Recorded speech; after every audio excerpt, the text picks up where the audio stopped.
everyone, welcome back to another video. So what did I read in February? Great question. The goal for February was to read 5 books, and one of those had to be nonfiction and one of those had to be general fiction. So again, crime, thriller, literary fiction, anything that's not sci-fi, romance, or fantasy, basically, is what 2 of those 5 had to be.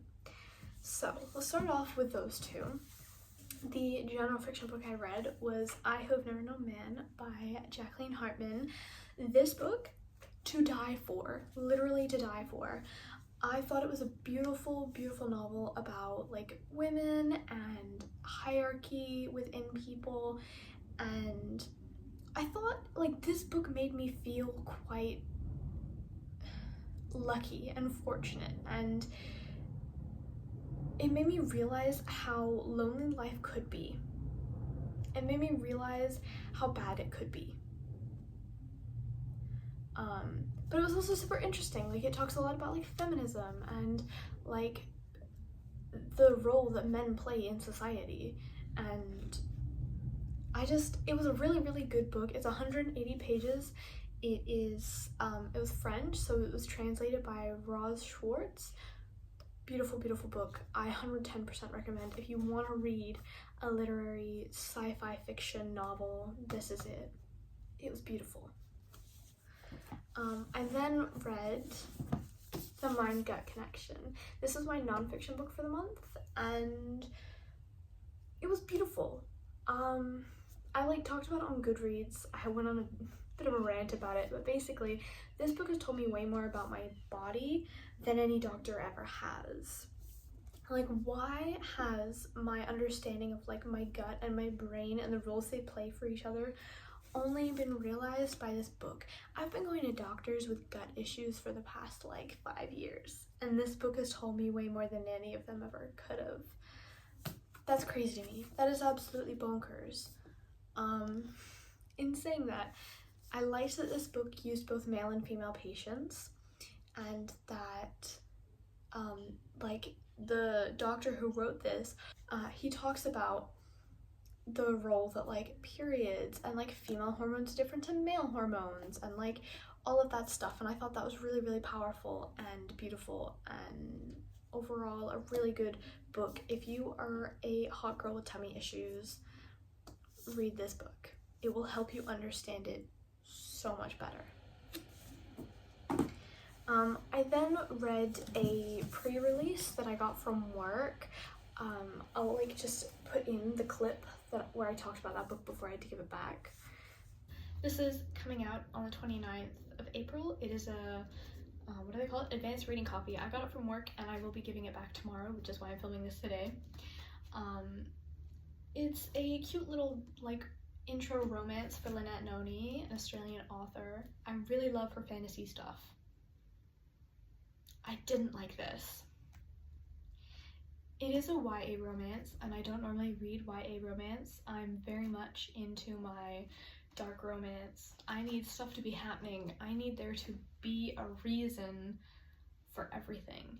And this felt like a really badly written rom-com to me. I thought that their like love was very unbelievable, and I didn't like either of the characters. I thought they were both kind of annoying. They both had a lot of trauma, and they talked about that, and I really loved that aspect of the book. I thought that was extremely well done, and overall it was a very smooth, quick read. I think I read it in like 4 or 5 days, so it was good if you like this kind of stuff. I think I fell flat because I don't like this kind of stuff, and that was the issue.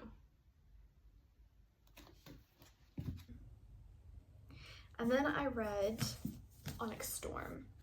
Now, I got this on the day it released and then read maybe 150 pages over 2 weeks, and then went, I'm just gonna DNF it, I'm not enjoying it.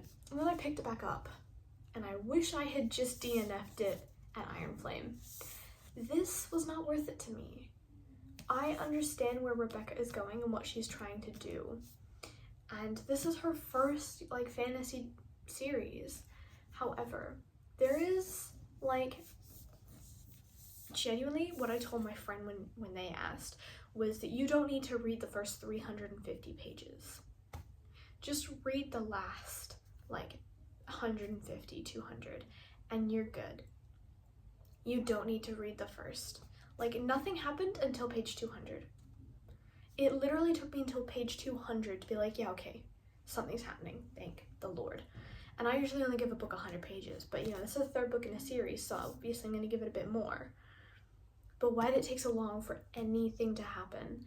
And Violet's second signet, I was so uninterested.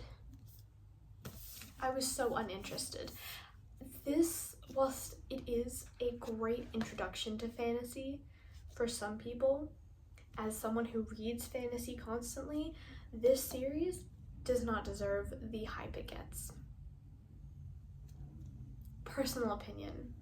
I understand a lot of people love this book, and no shame to that. Like, again, it is well done for an introductory fantasy, heavy romance book and series. It's just not my cup of tea, and I cannot imagine me going and picking up whatever the next book is. I then read Blood and Honey. This is actually the first book I finished in February. I am obsessed with this trilogy so far. I'm yet to read Gods and Monsters. That will be something I read this month in March. But Blood and Honey, beautiful, beautiful, beautiful book. I was afraid that this would fall into like second book in a fantasy trilogy syndrome. It did not. It did not. So much happened. And I love, again, the like little snippets of information you get about characters, and like, it was so beautiful. I really like this. If you're looking for a fantasy series about like forbidden love and like not really enemies to lovers, kind of, maybe, not really, I recommend this book. Great fantasy series. They're a bit thick. They're like 600-ish pages each. Yeah, like roughly 600 pages a book, but it is so worth it, and it is so worth your time. This trilogy, chef's kiss. We then have the two books I started but have not finished, and still haven't finished yet. It's Kill the Possum by James Maloney. This is a crime thriller novel. I've got like 60 pages left in this one. I will aim to finish it today, actually.